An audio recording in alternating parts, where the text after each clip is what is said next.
дивитися. Ви будете зі мною слідкувати? На вас дивитися. Все. Я спершу буду туди дивитися, коли буду представляти, а потім я буду з А вами. потім тоді до вас. Я ж не знаю, коли дивитися. Доброго дня, український крит. Good afternoon. The UCMC continues its work. The work now. We are talking about this spokesman of the different United communities, and we can actually share the experience regarding the self-governance problems and the decentralization. Over the period of existence of this project, we actually communicate with many let's say, leaders of those communities, different fundamental issues, sectoral issues of education, medicine, but how the amalgamated or united communities are doing within their districts, and how, under the new conditions, they can quickly learn how to efficiently manage every let's say, kopeck, every dollar they have at their disposal. We are going to talk about that with the Stara Syniava village chairman, Vitalii Zdebskyi. Welcome, Vitalii. Good afternoon. Thank you for the fact that you found this slot in your busy schedule to come here. So we know that in Stara Syniava United community, united actually 45 populated areas which are related to this district. So the boundaries of the community completely coincide with the borders of the district. But we are going to talk about that after you can give us short information about your community. So last year was kind of the year of the laying the foundation for this community. What this foundation consists of?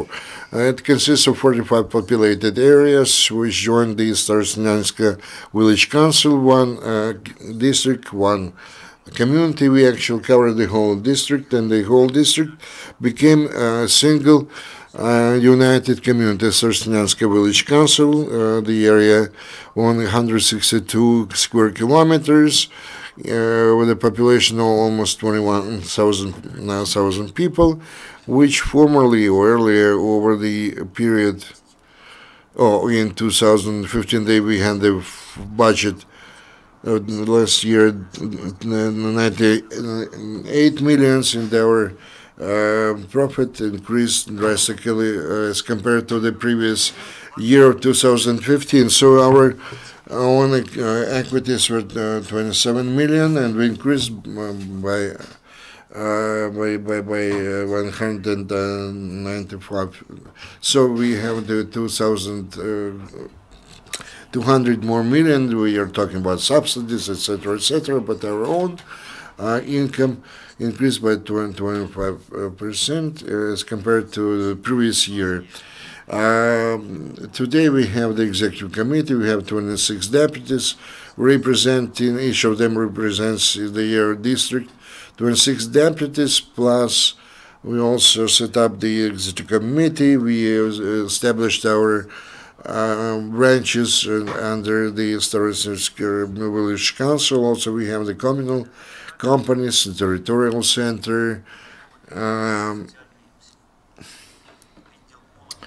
Department of Youth, the social protection of the population. Today, we've actually established the communal company, and we are talking about the water supply channel number 1.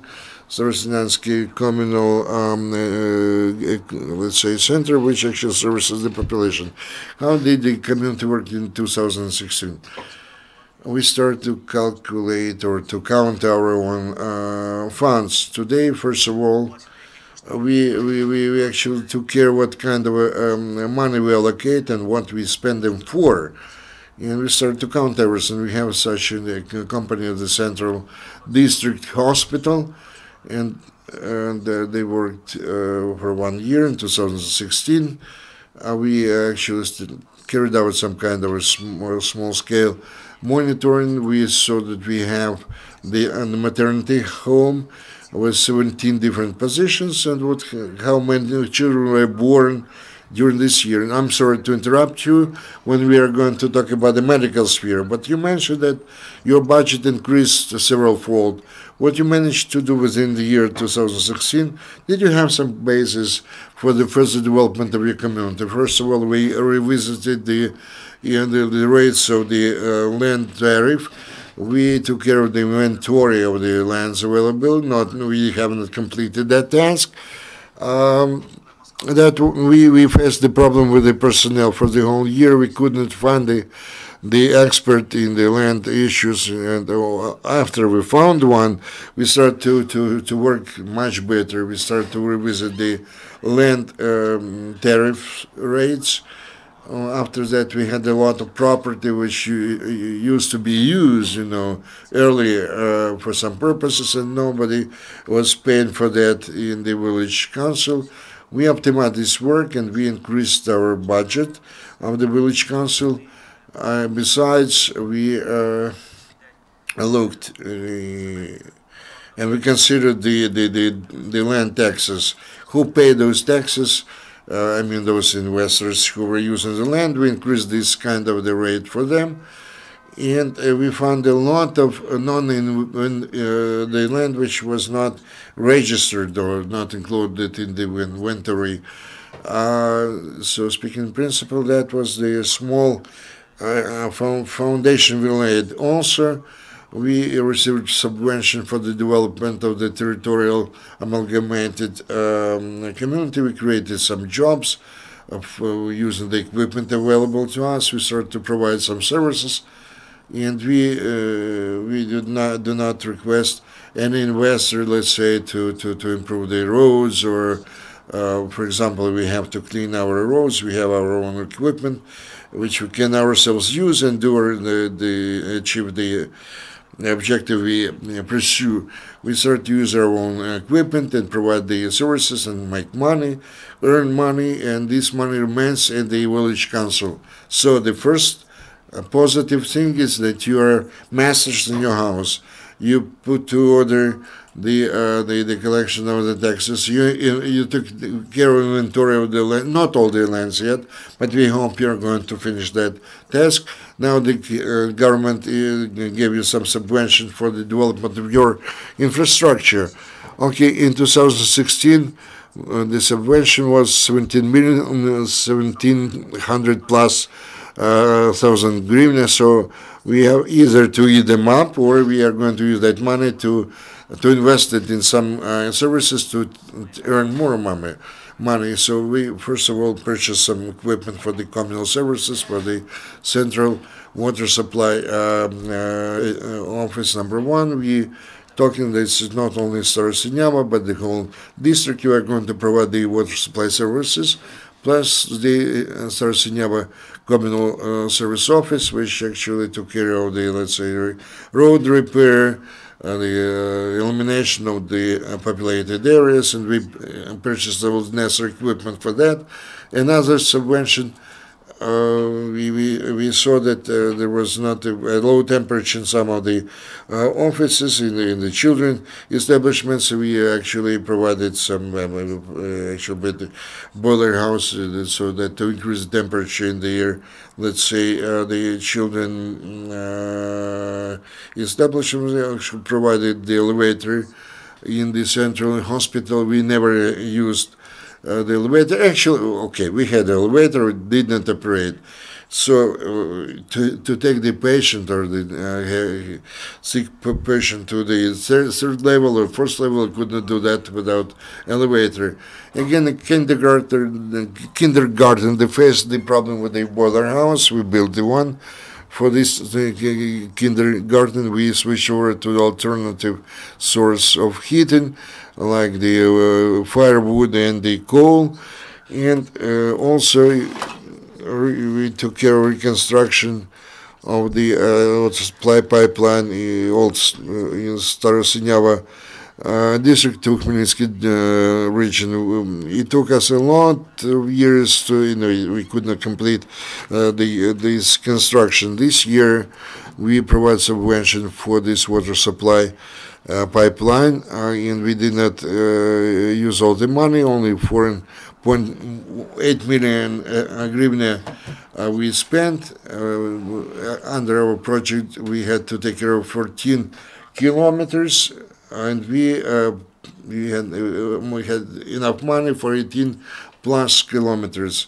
We are going to allocate money for the start and adjustment work, and this is something new in our Stara Syniava. And we actually already made the leap for 17 years ahead for socio-economic development. We received from the regional budget only 1 million hryvnia, which we received in the end of the year in December. And let's say, and the money would come on 25th December. We didn't have enough time to use all that money. This year, the subvention came in due time, and we actually broke down those funds on a monthly basis, and we are going to complete this kind of the water supply pipeline, which is more than 60 years old now.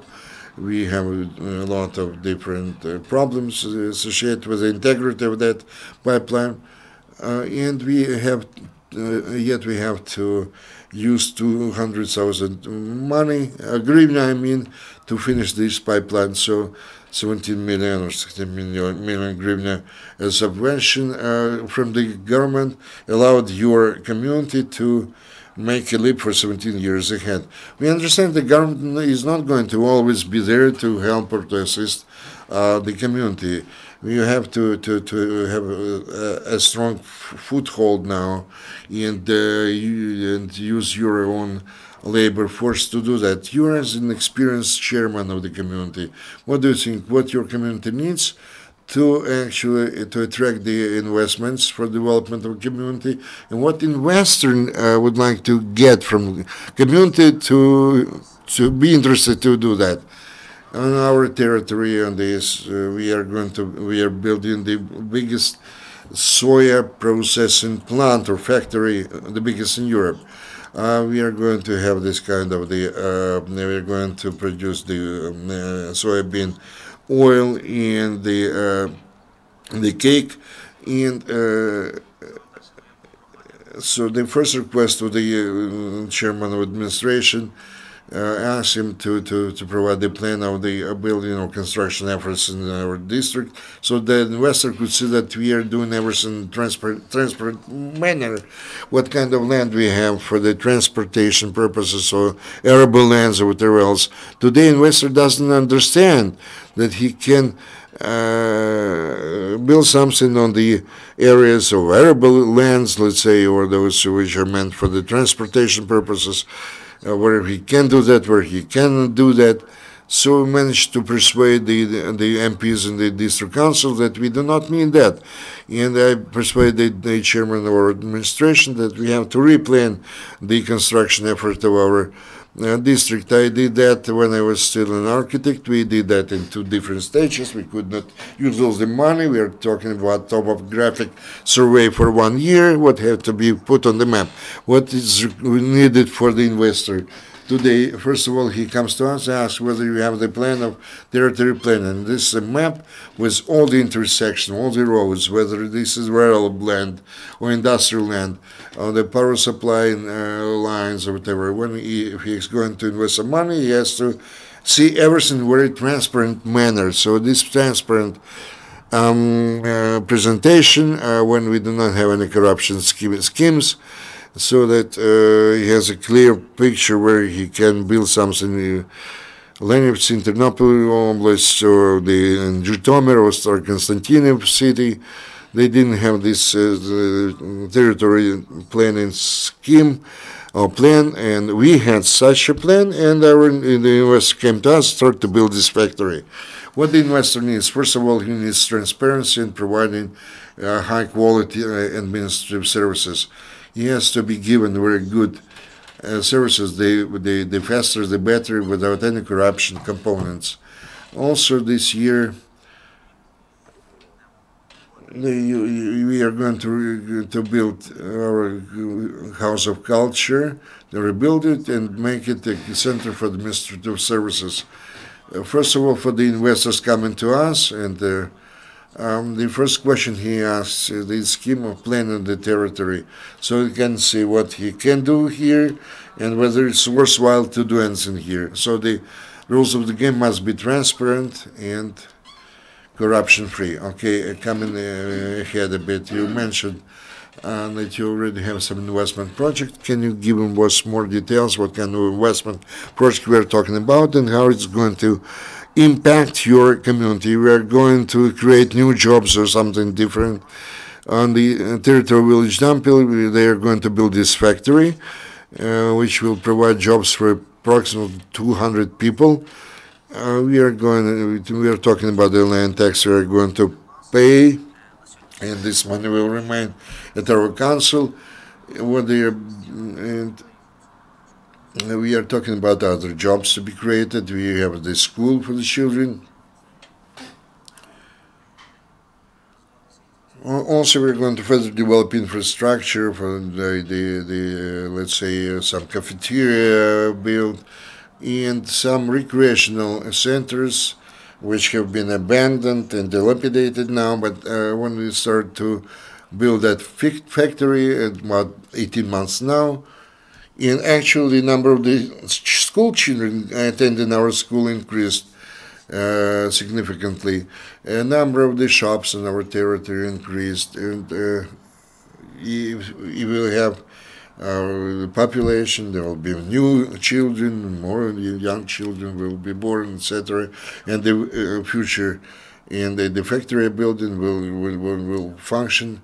We already have the kind of the furniture making factory. A special cafeteria was opened, which is operational now. So if there is a factory, the people will work there. They're going to form new families, give birth to children, and they will further develop new branches. But we are talking about the energy efficiency today. Do you take in consideration the interests of the state while building that factory? Yes, we do. And it's okay. Over the last even 2 years, they collect the straw in all this district, and this factory is going to use not the natural gas, but they will burn the straw, and the energy efficiency for the state will be provided. Another question: we're going to attract. Where from you're going to attract the experts and specialists, because this factory is going to be equipped with modern foreign equipment. We already discussed that with the managers of different enterprises and the experts. We face a problem with the personnel. The investor faces the problem with the personnel. When the investor addresses or approaches us, he asks whether you can provide me with necessary personnel. We had the sugar plant, we have the fodder plant, in the previous years. And we tell him, do not ask that question because you can scare off the people. It would be very difficult to find those engineers who used to work at the former plants or factories. And they understand it's not only our problem, but the problem faced by the whole of Ukraine.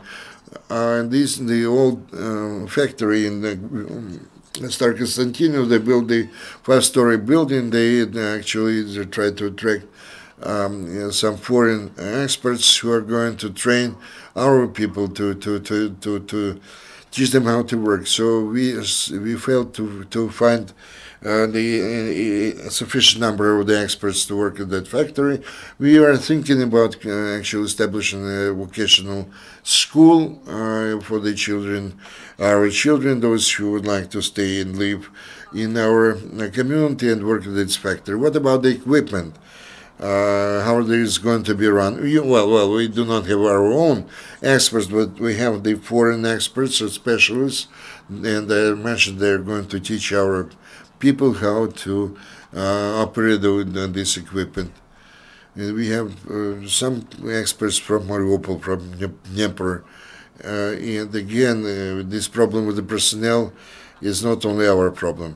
And of course, those engineers who do not have a job, they can come to your community and find a job in the soya bean processing factory. Those people who are going to work in that factory, and the rest of the population, the community. In addition, they need some jobs, they need some other services, education, medicine related.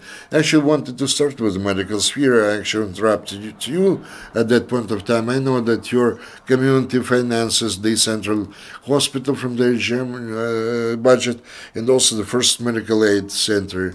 I know that you inherited from the former management, not really efficient, was not really good. So how do you cope with your authorities in the sphere of medicine? We established communal company, the Stara Syniava Central Hospital, and the first medical aid station. Today they operate, and they provide us with medical subvention. It's not enough. Approximately, we're talking about 9 million hryvnia of our own money, which we have to add to that subvention together with our MPs, deputies, and the members of the executive committee. We start to think why we like that money. Maybe the government did not provide us with everything which we require, and we start to make calculation for the central hospital. And we calculated how many birth deliveries we had. 16 children were born. We had a maternity home. We have the 17, positions to be filled. And we understand that we cannot talk about high quality services. If a surgeon doesn't operate, he loses his skills, and 16 births is not enough. And the cost of each new birth is 600,000 hryvnia. So found only 1 million. And also we start to look whether the medical services of high quality are provided or not. We start to study the situation, how many people are there, how much the meals they take cost, how many beds we need, do we need all of those beds for our community, how many young specialists start to work in that new central hospital today. We counted, well, the government was correct in providing us with medical subvention, and we have to fit into that sum of money. Of course, during this time of reforms, we are talking about great transformations and changes, and which will take place also in the central hospital. We plan to close the maternity home. We plan to decrease the number of the beds, because realistically we do not need that number of the beds. We have 120 beds in that hospital. We do not need that number. And realistically, no, we do not have so many sick persons. And we spend our own money for education, and for medical purposes we have to add our own money to the tune of 9 million hryvnia, plus for education purposes 30 million hryvnia. So all in all, almost 40 million hryvnia we have to use our own money, not for the further development, but only to for the purposes, the routine needs of medicine and education. Perhaps each citizen, each village, which are part of the amalgamated community, this money could be used for the new roads, for the elimination of the populated areas, etc., etc. But we have to upkeep the medical establishments and the schools, educational establishments for our own money.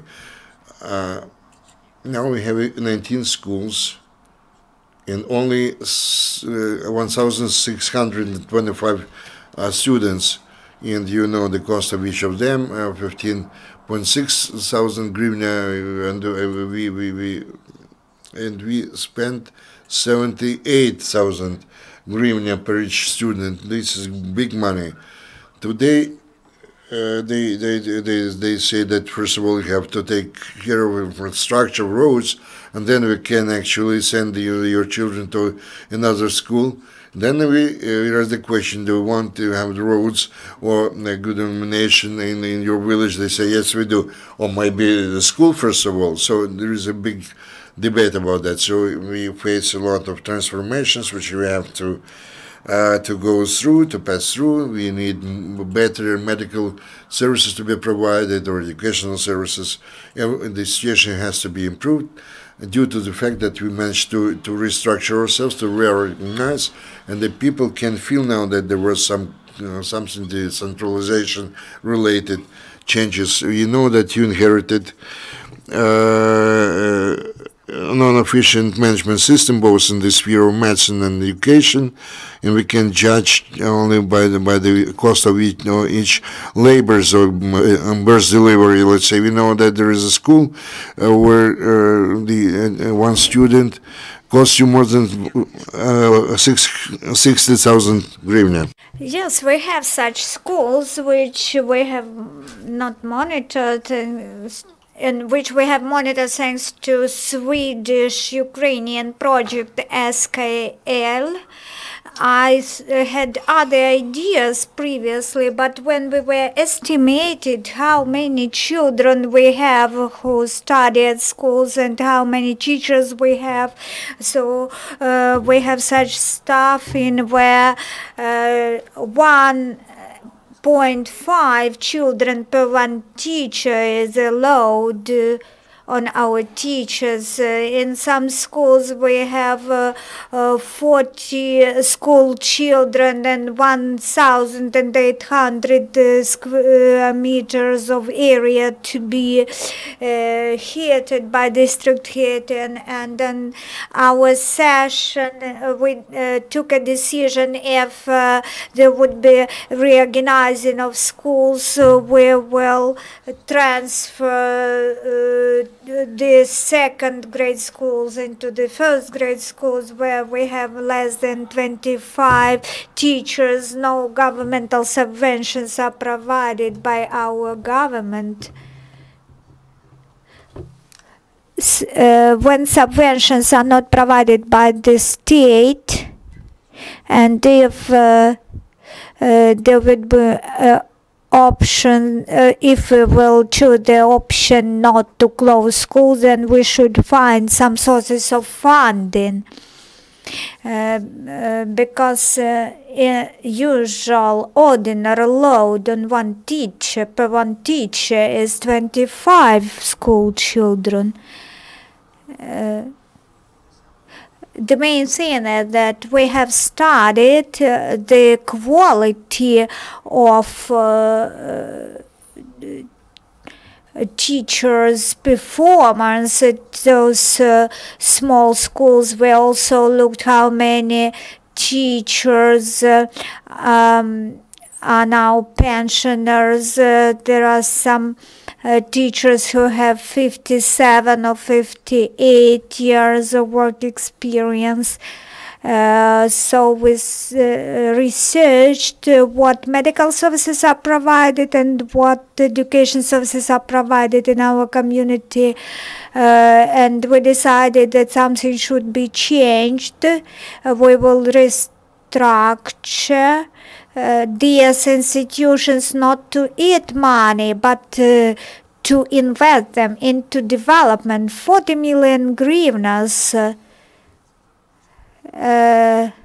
We have started to voice out that every 1 million, if we have optimized educational and medical services institutions, then we would be able to see improvements in every village.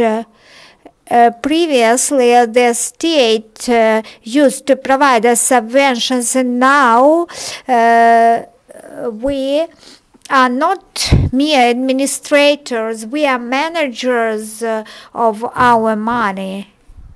Let's return to the point from which we started.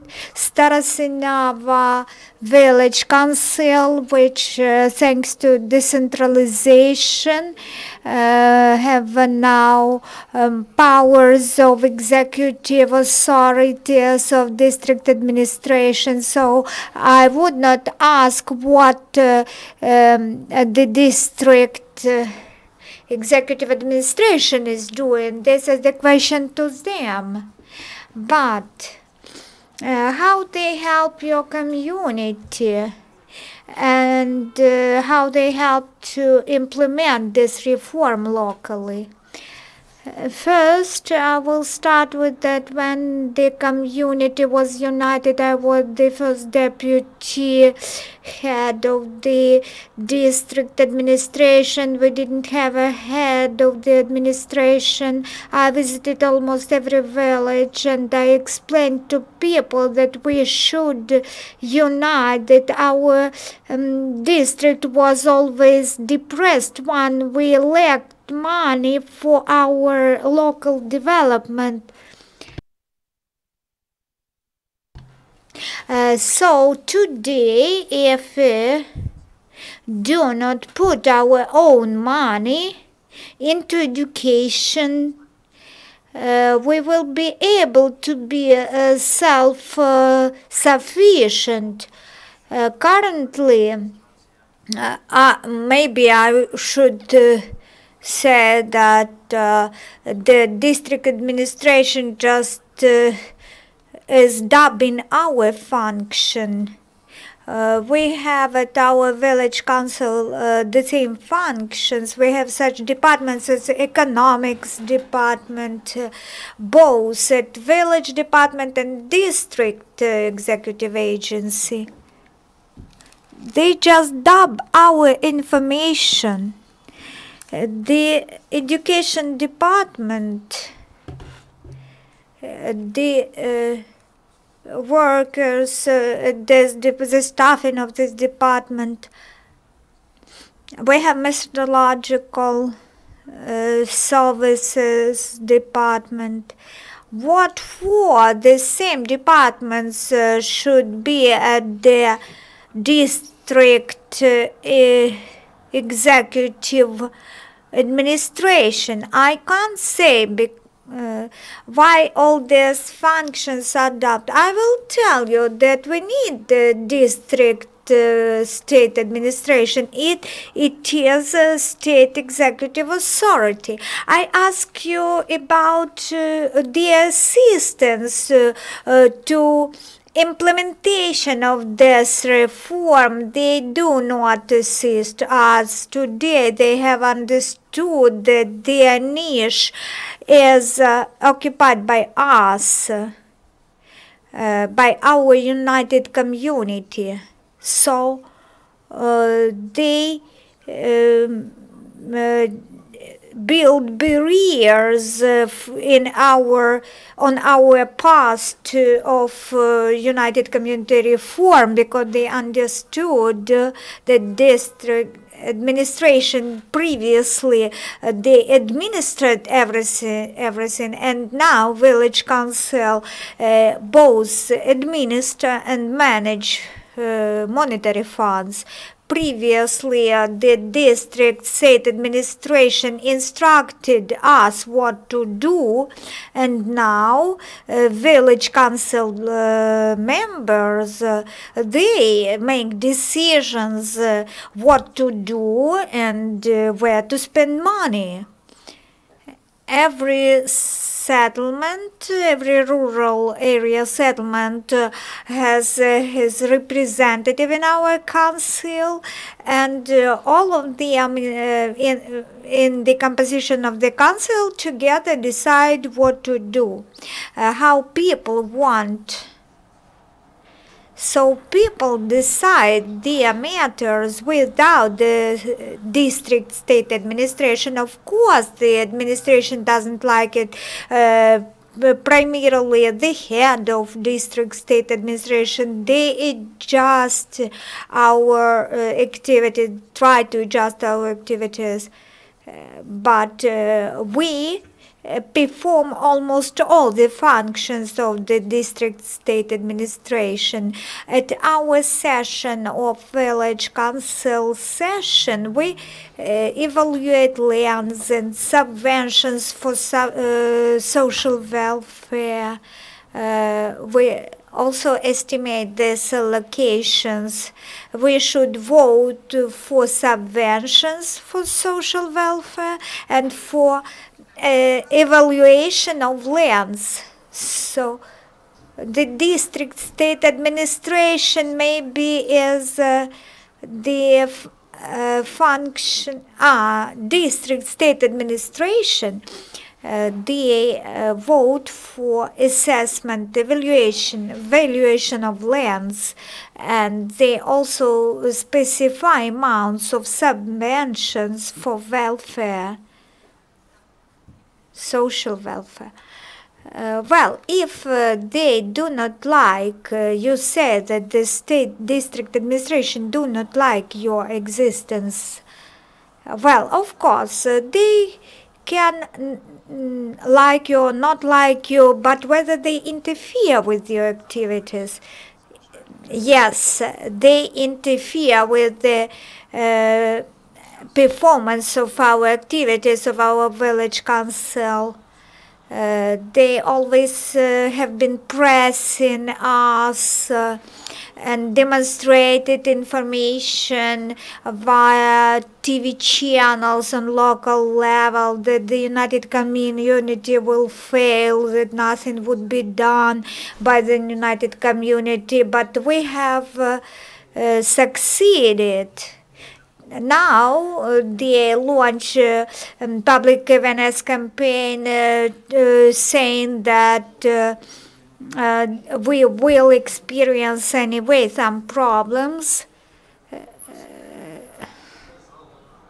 At all events, there is no relevant support from the state district administration to divide the community into two halves just in order to support financial district state administration and the united community. This was one of the proposals, but our people understand that the united community is future.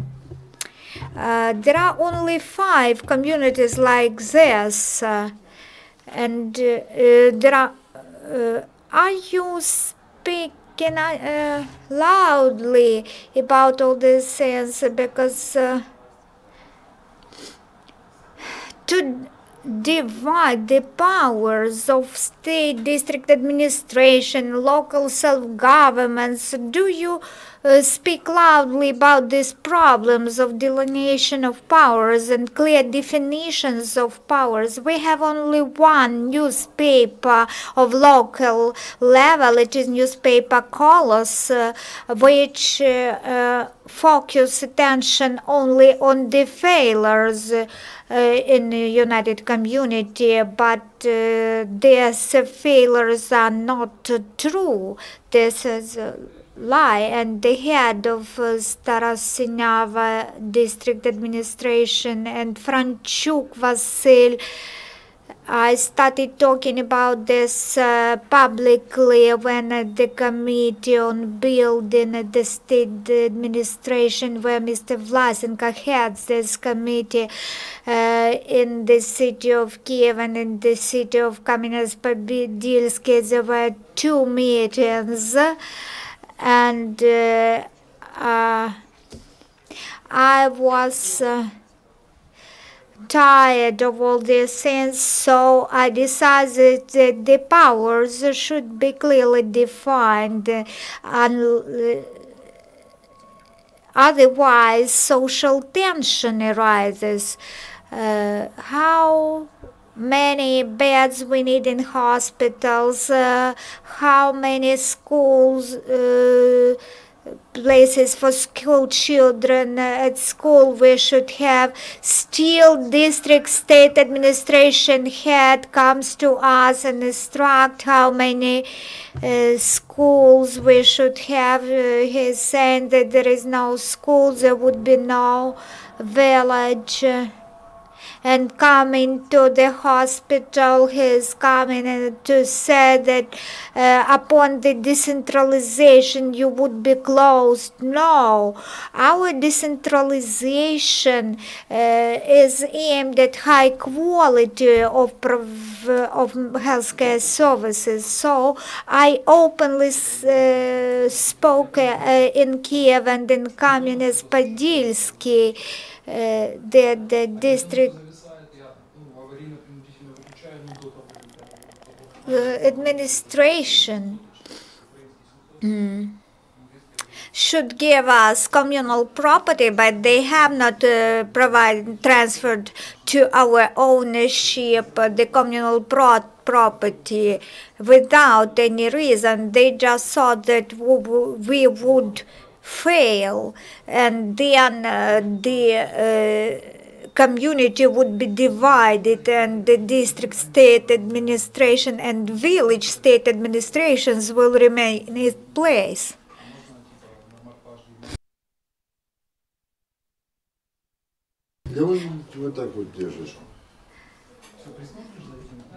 Now, the members of council, I don't know how they would vote. They do not help. They interfere with us, district state administration members. Thank you very much for your interesting and open statements and this dialogue.